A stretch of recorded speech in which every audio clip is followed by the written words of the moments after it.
Bonjour, voici une nouvelle vidéo sur la question du pendule et de la radiesthésie dans le cadre de toute cette réflexion sur la divination. Je pars d'un témoignage, comme d'habitude. Un jour, je vois une radiesthésiste en exercice. Je trouve cela génial de pouvoir ainsi savoir ce qui est bon, ce qui est mauvais. J'essaye à mon tour et je constate que ça marche également avec moi, alors que ça ne fonctionne pas avec une de mes amies.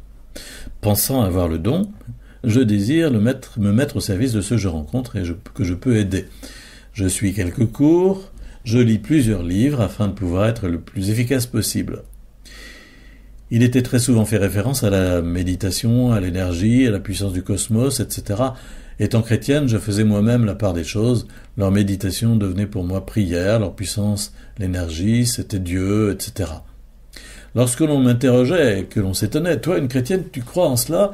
J'étais toujours heureuse de pouvoir dire « Moi, je ne crois pas en ça, je crois en Dieu, mais j'utilise le pendule comme je prends un mètre pour mesurer. » Un radiesthésiste me dit un jour « Quand on fait de la radiesthésie, il vaut mieux rester neutre et n'appartenir à aucune communauté ou groupement. » Cela me troubla, j'étais chrétienne et engagée dans l'église catholique et j'entendais mourir ainsi.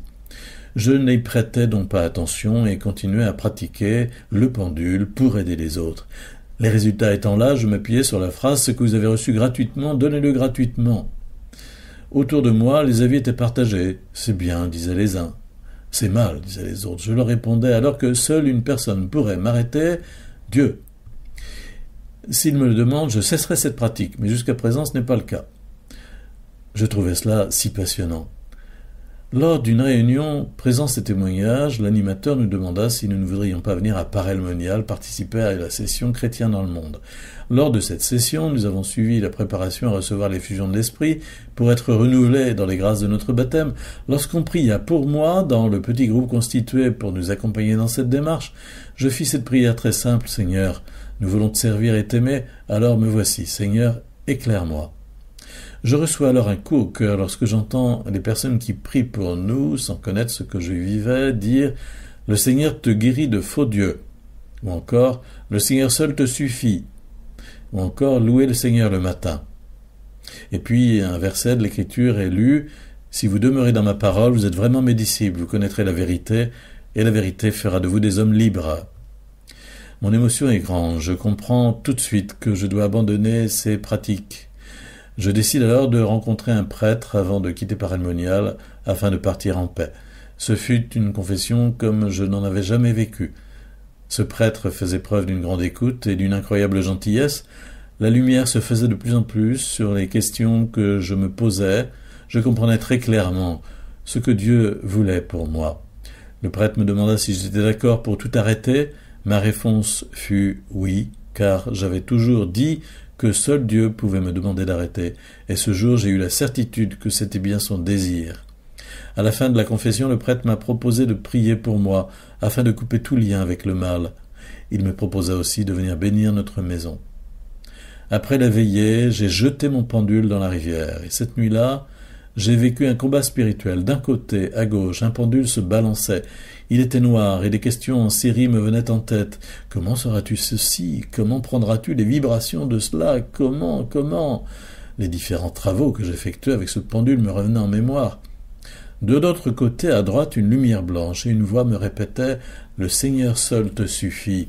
Cela m'a paru durer les 3/4 de la nuit. J'ai compris que toutes ces forces nous écartaient de l'Église progressivement et insidieusement. J'ai compris également que nous étions tous nécessaires les uns aux autres. Nos frères dans l'Église peuvent nous aider à trouver la lumière. Là, on voit bien dans ce témoignage que tout est dit. À la croisée des chemins, il y a un choix à faire. Elle aurait dû refuser dès le début. Elle regarde une radiesthésiste, elle trouve ça génial. Bon, elle est séduite, et puis dès la première fois, ça marche, et ça développe le désir de savoir. Puis ça s'accompagne de la démission de la raison, s'il vous plaît, parce que lorsqu'elle dit « j'utilise le pendule comme je prends un mètre pour mesurer », quand même, ça vaut pas tripette comme réflexion, hein. Alors, toujours, on a l'impression de pouvoir faire du bien aux autres, c'est valorisant pour soi, mais c'est aussi développer un orgueil qui aveugle, car quand on lui dit qu'il vaut mieux rester neutre et n'appartenir à aucune communauté ou groupement, elle n'entend pas, et puis elle va plus loin, Voilà. Elle aura besoin de la confession pour s'en sortir d'une prière de libération. Puis c'est en se débarrassant de son pendule qu'elle réalise que sa pratique était pour elle un point d'appui qui l'éloignait de la foi. Comme quoi c'est important se débarrasser des objets à connotation occulte évidente. C'est un acte fort. Et je me souviens d'une personne à la fin d'une session qui, juste à la fin, on était en train de dire à notre père, on se séparait, et elle met la main dans sa poche et puis elle me dit, tenez, je vous le donne. Je dis quoi? Elle me dit, mon pendule. Elle avait attendu la toute fin, mais voilà, elle y était parvenue. Alors, faisons quelques petites réflexions sur la radiesthésie et le pendule. Il existe différentes formes de radiesthésie. Premièrement, la radiesthésie magnétique, c'est le fameux réflexe du sourcier. Le phénomène se trouve peut-être déclenché par une variation du champ magnétique due à une fracture géologique en profondeur, par où l'eau s'infiltre. Le phénomène n'est pas occulte. Mais, cette sensibilité ne serait-elle pas développée à la suite de pratiques de divination dans les générations précédentes? Au moins, on peut poser la question. Je vais vous donner un exemple. Le grand-père maternel de cette dame était sourcier. Sa mère et elle-même peuvent trouver les sources. Pour cela, elle se sert d'une montre à gousset comme d'un pendule. Ensuite, en mettant quelques cailloux dans sa main, petit rituel superstitieux enseigné, elle laisse la montre s'agiter en faisant un décompte intérieur et s'arrête lorsque la montre ne bouge plus. Cela lui donne la profondeur de l'eau. Il est intéressant d'observer ici que le processus mis en œuvre est tout de même d'ordre divinatoire. Car on sait bien aussi que les sourciers peuvent faire aussi d'autres travaux. Le problème est donc d'en rester là. Essayer de trouver autre chose que de l'eau, c'est vraiment franchir une frontière pour passer à la pratique d'une deuxième forme de radiesthésie, qui est la téléradiesthésie ou la radiesthésie divinatoire qui est occulte. On se sert du pendule pour obtenir toutes sortes de renseignements sur le passé ou le présent, pourvu que l'on se concentre sur un objet ou sur une photo. Certains utilisent le pendule pour localiser une maladie ou établir un diagnostic, la cryptesthésie sensorielle. Au cours d'une rencontre avec un radiesthésiste, si les renseignements fournis sont parfaitement exacts, ça veut dire qu'il y a eu intrusion dans le subconscient du consultant grâce à des pouvoirs occultes. Tenez, un témoignage. Au détour d'une conversation, cette personne me raconte qu'il y a 6 ans, au cours d'une retraite en silence, elle a eu la perception d'être réveillée et tirée par les pieds. Elle dit « Il m'arrive environ 5 fois par an de petites choses comme ça ». Elle cite en désordre la perception de 2 mains qui la tiennent aux épaules au lit, des ongles fourchus qui s'enfoncent dans sa chair, son drap de dessous au niveau de la tête tiré brusquement. Donc, la perception de phénomènes paranormaux en rapport avec son corps. J'essaye de lui faire comprendre qu'il y a très probablement une porte ouverte quelque part, et c'est là qu'elle me parle de son arrière-grand-mère maternelle qui maniait le pendule pour trouver de l'eau et aussi au-dessus des ventres en grossesse pour connaître le sexe de l'enfant, dont très probablement celui de sa maman. Cela pourrait être donc la porte ouverte que nous cherchions, à savoir une atteinte occulte divinatoire intra-utérine, dont j'ai rencontré d'autres cas. Manier le pendule dans une perspective divinatoire sur le ventre d'une maman enceinte appelle les esprits, qui se manifestent ensuite dans la vie de l'enfant et souvent longtemps après. Ce n'est pas toujours comme cela, mais il faut savoir que cela arrive. Le pendule n'a aucun pouvoir, il n'est qu'un support secondaire qui sert à mettre en œuvre des pratiques divinatoires diverses.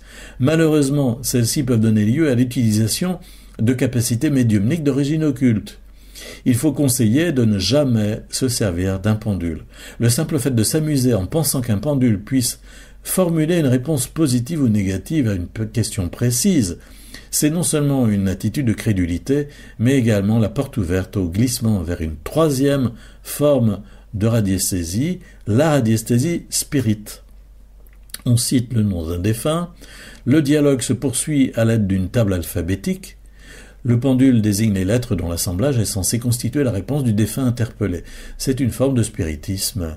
L'application spirit de la radiesthésie manifeste clairement le caractère périlleux et condamnable de la technique du pendule. En tout cas, ce que j'appelle la pendulodépendance, l'addiction à l'utilisation du pendule. C'est une réalité extrême vécue par certaines personnes conscientes d'avoir perdu leur liberté. Tenez, un appel téléphonique étonnant. Cette psychothérapeute a fini par aboutir sur mon site Occultisme d'Angers en surfant d'un site à l'autre. Et après l'avoir visité, elle prend brusquement conscience de sa propre immersion dans le New Age. Elle a aussi une formation de sophrologue qu'elle n'utilise pas. Elle a déclenché à l'âge de 13 ans, lors du décès de sa grand-mère, une période d'écriture automatique spirit. Cette grand-mère était en fait la nourrice de son père, et sa fille était rosicrucienne et faisait de la voyance. Elle utilise le pendule au point d'en être dépendante. Elle a du magnétisme et aussi une sensibilité médiumnique qu'elle met en œuvre, plus ou moins consciemment, dans sa relation d'aide psychothérapeutique. Elle a une grande quantité de livres qui se rapportent à des médecines plus ou moins en rapport avec l'occultisme. Elle prend maintenant conscience de baigner, depuis toujours, dans un monde parallèle, d'où son appel téléphonique. Elle m'écrira une semaine plus tard « Je vous ai contacté au téléphone, voici une semaine, pour vous faire part de mes activités occultes, comme radiesthésiste et médium, etc. J'ai senti l'appel de Jésus dernièrement et je suis allé sur votre site. Après notre conversation, j'ai brûlé pendules et livres.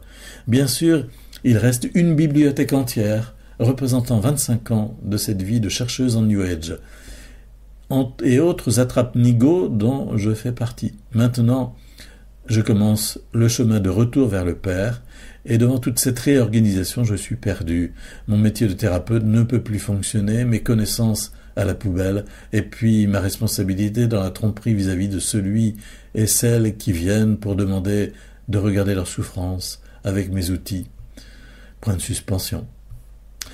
Voilà, vous trouverez d'autres témoignages sur le livret concernant la divination à la page sur la question du pendule et de la radiesthésie. Je ne veux pas les énumérer tous ici, mais c'est très intéressant d'aller les consulter parce que tout de même, c'est vraiment un point tellement important dans la vie de nombreuses personnes. Et si vous lisez ces témoignages, vous comprendrez que persister à penser qu'utiliser un pendule pour s'amuser, c'est pas bien grave, c'est pas possible. Vraiment, c'est pas possible. Voilà, je m'arrête là et puis je vous dis à bientôt pour une réflexion plus en profondeur sur la question du refus de la divination.